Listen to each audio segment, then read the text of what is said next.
ሰላም ጤና ይስጥልኝ እንዴት ናችሁ ተማሪዎች? የ9ኛ ክፍል የኬሚስትሪ ትምህርት ዩኒት 5 ኬሚካል ቦንዲንግ ኤክሰርሳይዝ 5.1 መልስ ከነ ሙሉ ማብራሪያ ይዤላችሁ ቀርቤያለሁኝ። ቤተሰብ ያልሆናችሁ ሰብስክራይብ፣ ሼር፣ ላይክ በማድረግ ቤተሰብ ሁኑ። ፕሮቫይድ appropriate answer to the following questions. Question number 1, what is the electron configuration of noble gas? የመጀመሪያው ጥያቄ ኤሌክትሮን ኮንፊግሬሽን ኦፍ ኖብል ጋዝ ምንድነው ይላል። መጀመሪያ ኤሌክትሮን ኮንፊግሬሽን ማለት ምን ማለት ነው? ኤሌክትሮን ኮንፊግሬሽን is the arrangement of electrons in an atom.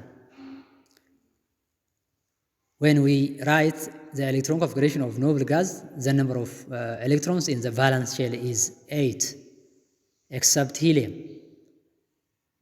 ኖብል ጋዝ ኤሌክትሮን ኮንፊግሬሽን ስንጽፍ ቫላንስ ሼሉ ላይ ያለው ኤሌክትሮን የሁሉም ኖብል ጋዞች 8 ነው።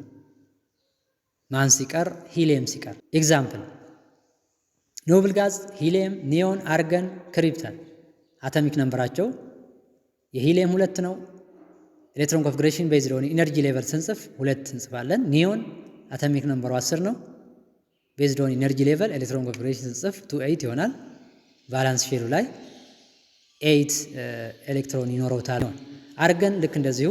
ክሪፕተን ቫላንስ ሼል ላይ ያለው የነምበር ኦፍ ኤሌክትሮን 8 ነው ማለት ነው ሂሊየም ሲቀር።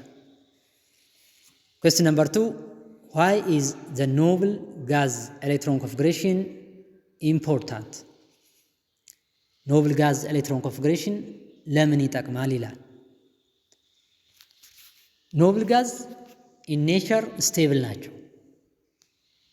ስለዚህ ቫላንስ ሼላቸው ላይ ያለው ኤሌክትሮን ብዛት 8 ነው ማለት ነው ኤክሰፕት ሂሊየም።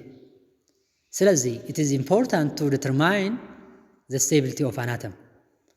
አንድ አተም ከሌላ አተም ጋር ኮምባይን በሚሆንበት ጊዜ ኮምፓውንድ ኦር ሞለኪውል ይፈጥራል።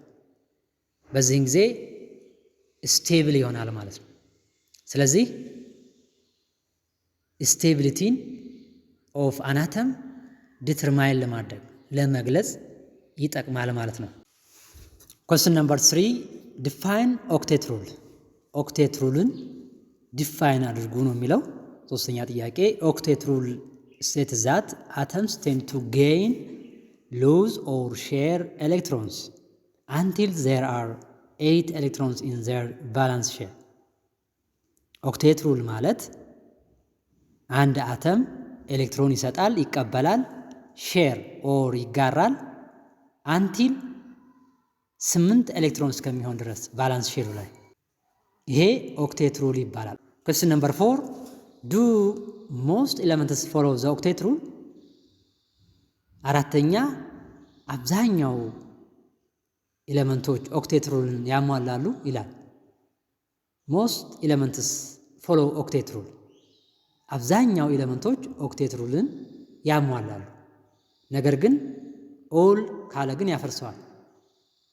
ኖት ኦል ኤሌመንትስ ፉልፊል ኦክቴት ሩል፣ ሁሉም ኤሌመንቶች ኦክቴት ሩልን አያሟሉ። ኤክሰፕሽናሎች አሉ ማለት ነው። ለምሳሌ ሊቲየም፣ ቦሮን፣ ሃይድሮጂን፣ ቤርሊየም እነዚህ እና ሌሎች ኤሌመንቶች ከሌላ ኤሌመንት ጋር ወይም አተም ጋር ኮምባይን በሚሆኑበት ጊዜ ኦክቴት ሩልን አያሟሉ ማለት ነው። ኩዌስችን ነምበር 5 how does hydrogen violate the octet rule? አምስተኛ ጥያቄ ሃይድሮጂን ኦክቴት ሩልን የሚጥሰው እንዴት ነው? how ይላል። ሃይድሮጂን ስቴብል የሚሆነው አንድ ኤሌክትሮን ሲቀበል ወይም ደግሞ አንድ ኤሌክትሮን ከሌላ ኤሌክትሮን ጋር ሼር ሲያደርግ ነው ስቴብል የሚሆነው። ስለዚህ ኦክቴት ወይም 8 ሩልን ይጥሳል ማለት ነው። ነገር ግን ዳብሌት ሩል የሚለውን ያሟላል። ኤክሰርሳይዝ 5.1 መልስ ይህንን ይመስላል። ጥያቄ አስተያየት ካላችሁ ኮመንት አድርጉልኝ፣ ለጓደኞቻችሁ ሼር አድርጉላቸው። ለሚቀጥለው ኤክሰርሳይዝ 5.2 እናያለን። እስከዛው ድረስ ቼር ሰንብቱ። አመሰግናለሁ።